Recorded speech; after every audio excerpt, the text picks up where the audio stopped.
Do you get frustrated when you're fighting against the bandsaw to get straight, even cuts? I know I do. So I went looking for ways to get better results and stop wasting wood. When it comes to setting up bandsaws, you've probably heard the name Snodgrass passed around. Alex Snodgrass has been teaching bandsaw techniques for years. But frankly, though the teaching is great, the videos aren't so good. So my goal is to make a better bandsaw setup video. I'm hoping this video will be so good they start calling it the Miller Method. So in today's video, I'm going to put on a new bandsaw blade, I'm going to put on new guides, and a new fence. So I'm doing a major upgrade to my 14-inch Grizzly. If you're only looking for one of those parts, then feel free to skip around this video and find what you need. Alright, let's get right into it. First things first, make sure it's unplugged. I'm going to take the guard off.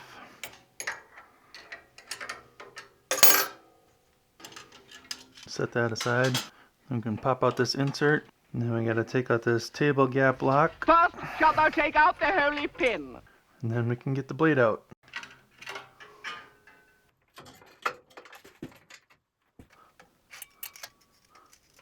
And I'm going to take this opportunity to clean off my tires with a toothbrush. And if I were just changing the blade, I would leave the table on, but because I'm changing out the guides, I'm going to take the table off. It's just going to make it a lot easier. And to do that, I just got to take off these two trunnion lock knobs. And here's why I need to change the guides. Because in my last project, which was the chest table, I was cutting foam for the drawers. See this green dust here? And a piece of foam came shooting down with the blade and busted off this bearing, and it went rolling off on the floor. So I got to take this whole thing off and replace it with this.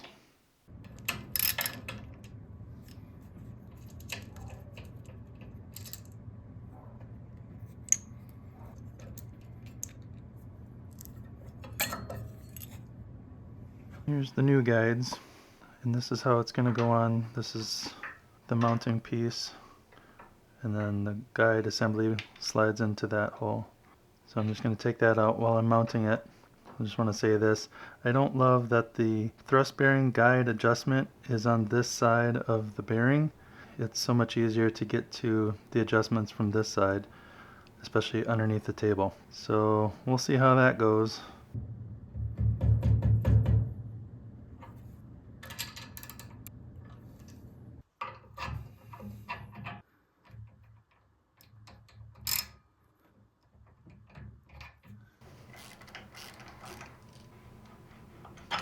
Ouch. It is a snug fit.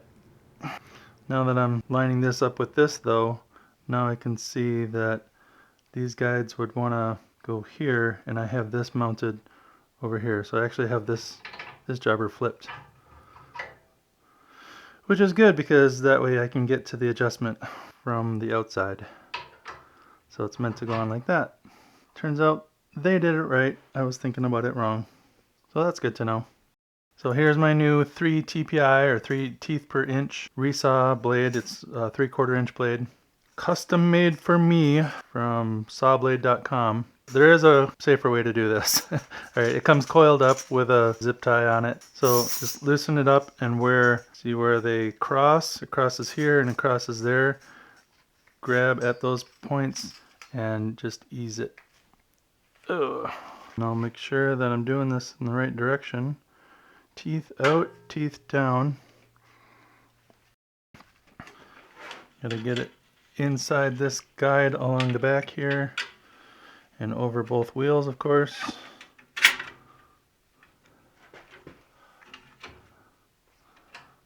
And I gotta get through the guides as well. That's in there, and I can get rid of the gloves. I had a 1/4 inch blade on there before, and now this is a 3/4 inch blade, so it needs more tension. So I gotta tighten up that tensioning wheel. And then pull down this lever to tighten up the blade all the way. The first thing you want to do is adjust your blade so that the deepest part of the gullet is right in the center of the wheel. So we use our tracking adjustment here, and we'll just adjust that so that everything lines up so that the deepest part of the gullet is in the center of the wheel at the top. And the reason we want to do this is that you have a crowned wheel and a flat blade. So if you center that flat blade body on the wheel, like the Grizzly manual tells you to do, well, all you're doing is putting that flat blade on the apex of a crowned wheel and giving it a pivot point. And that'll allow your blade to wander all over the place. So what we want to do instead is back that blade up so that the deepest part of the gullet is in the center of the wheel. Now all that tension and rigidity is at the front of the blade, not the center of the blade, and the only thing that these guides have to do is to prevent the back edge from fishtailing, which is a whole lot easier than trying to force the front edge where you want it to go. Don't worry about the bottom wheel. As long as the whole blade is on the wheel, you shouldn't have to worry about it. The two wheels are set at the manufacturer to work against each other to keep the blade from going off track. Next, we're going to make sure that we've got proper tension on the blade. The gauges on the saws can be a little inaccurate. You can use that guide as a starting point, but then this is a better way to properly tension the blade. Don't check the tension on this side of the blade, check it on the inside of the door. Lay your finger on top of the guard and push on the blade. The reason we want to do that is there's no resistance down this left side. There's no guides over here. And when you lay your finger on top of the guard and push, you're getting a consistent feel because you're always the same distance away from the wheel. What we're shooting for is about 1/4 of an inch deflection on the blade, pushing on it without my finger turning white. Alright, now our next adjustment is going to be our side guides front to back. We're going to make sure that we adjust these so that they're just behind the deepest part of the gullet, about 1/16 of an inch.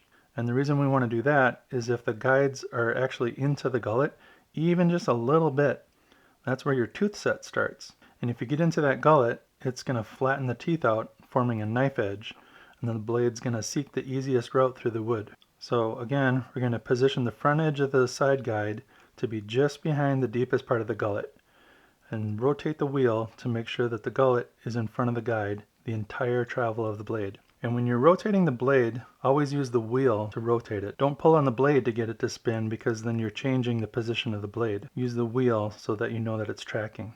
Alright, we've got that set on the bottom. We'll do the exact same thing on the top and then snug that up. And now we're ready to adjust our thrust bearings top and bottom. Now again, we just want the thrust bearing just as close as we can get it to the back of the blade without actually touching when it rotates. And if we get too far forward, what's going to happen is we're going to tweak the blade just enough to cause it to drift one way or the other. Sorry about my big hand in the way. I'm not sure what to do with my hands. You want to make sure that your thrust adjustment is the most accurate. So take your time and get this one just right. I hate Allen keys.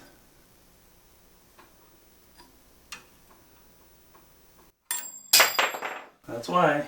So I think that's going to be close enough. It's just a putsy process. Well, we're real happy with what was going on, and at the end of the day,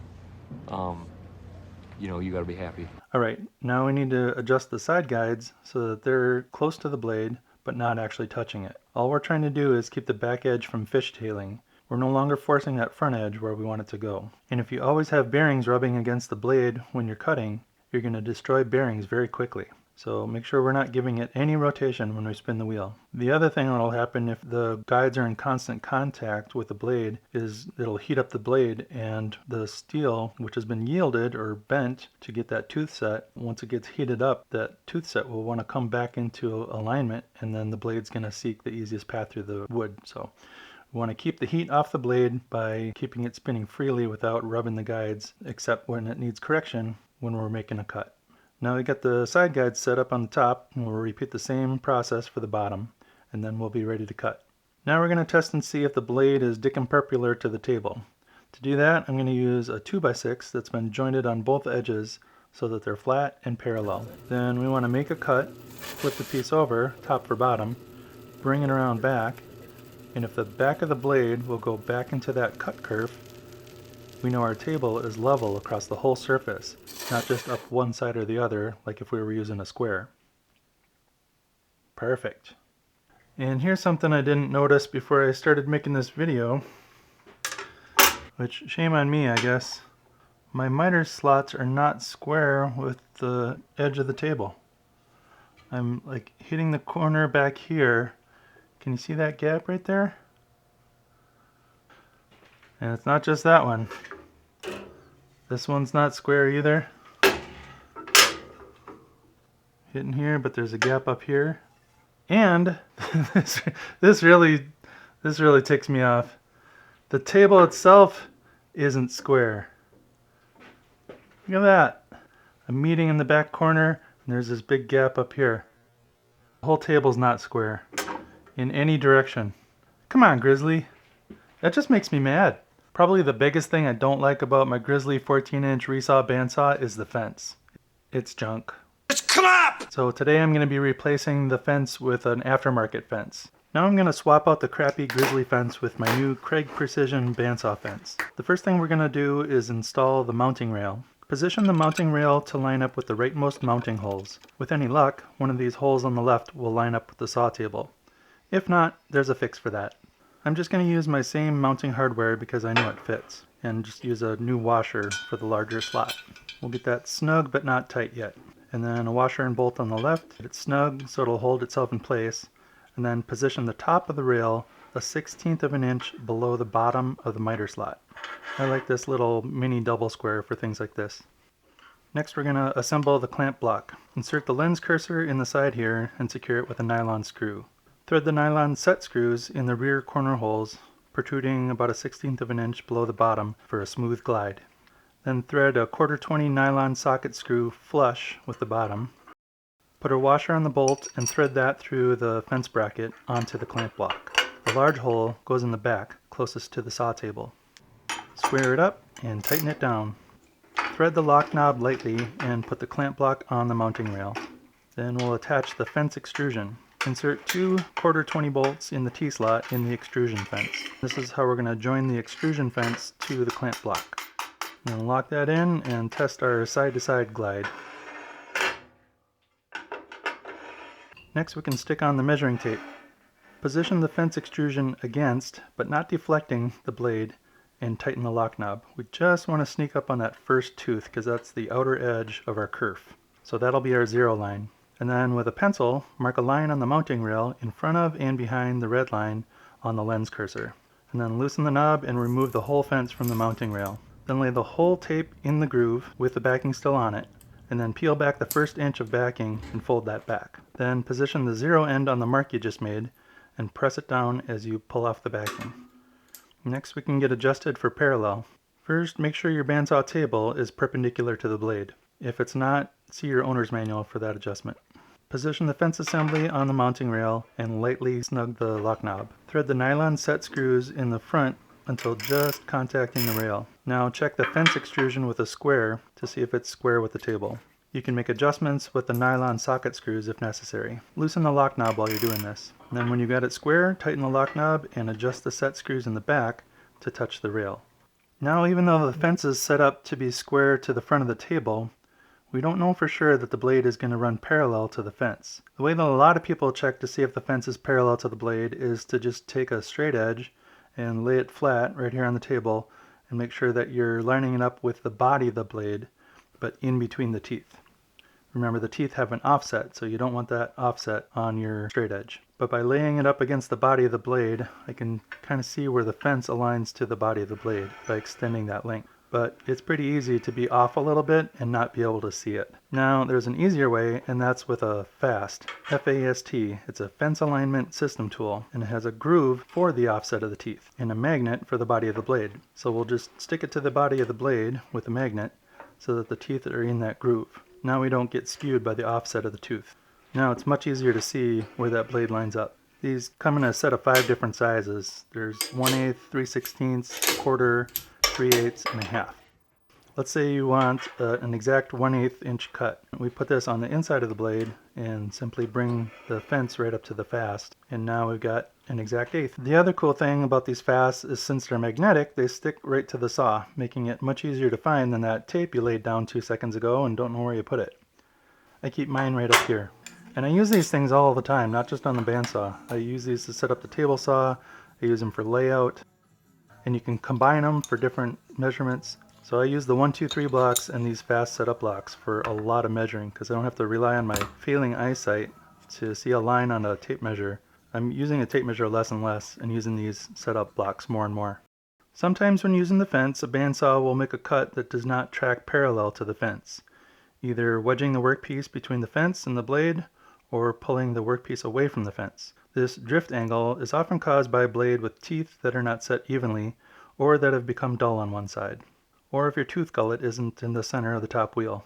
Bandsaws are prone to drift, and there's many variables, many factors that go into that. The sharpness of the blade, the tooth set of the blade, your guide adjustments, all that goes into whether or not your blade's going to drift. So you can kind of just count on it. So let's measure for that. To adjust your fence to compensate for the drift angle, remove the fence assembly from your bandsaw and set it aside. Mark a line down the center of a scrap board about 2 inches wide and 30 inches long, and then cut on the line freehand to the middle of the board. Once you get to the middle, hold the board firmly in place and then shut off the bandsaw and wait for the blade to come to a complete stop. Don't be in a rush here, just let it stop on its own. The angle at which you fed the board in order to keep the blade cutting on this line is the drift angle. So now we're going to clamp that board to the table right there. Now we can remount the fence assembly on your bandsaw and loosen the bolts that attach the fence bracket to the clamp block. Now we're going to slide that fence extrusion up to the board and right up snug to it, and then tighten down the lock knob. Recheck the fence alignment and tighten the fence bracket bolts. Alright, now we're going to do a test cut and see if I can resaw a veneer from this 8/4 cherry. It's been jointed on both edges and one face so that it squares up perfectly to my fence.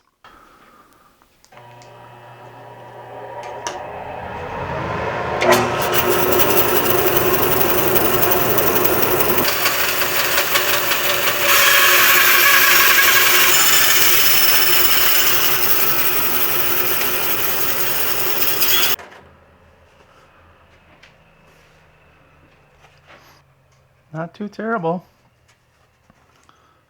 I tell you what, it's a lot better than my last fence. That's decent. I like it. I like it a lot. Well, that was worth the effort. Now I can finally use my bandsaw for resawing. If you got value out of this video, go ahead and give it a thumbs up. Or if you're feeling generous, give it a super thanks. What's super thanks, you say? Well, I'm glad you asked. Right below this video, depending on if you're on mobile or desktop, there should be a heart that says thanks next to it. Or you may have 3 dots with more menu items, and one of those is a heart that says thanks. It's just a way for you to give a tip or a gratuity to your favorite YouTubers for taking the time to make the free content that you enjoy. But don't do it unless you think I've earned it. If you didn't get value out of this video, just hit the subscribe button. That way I'll know. Until next time, my friend, be safe and love each other.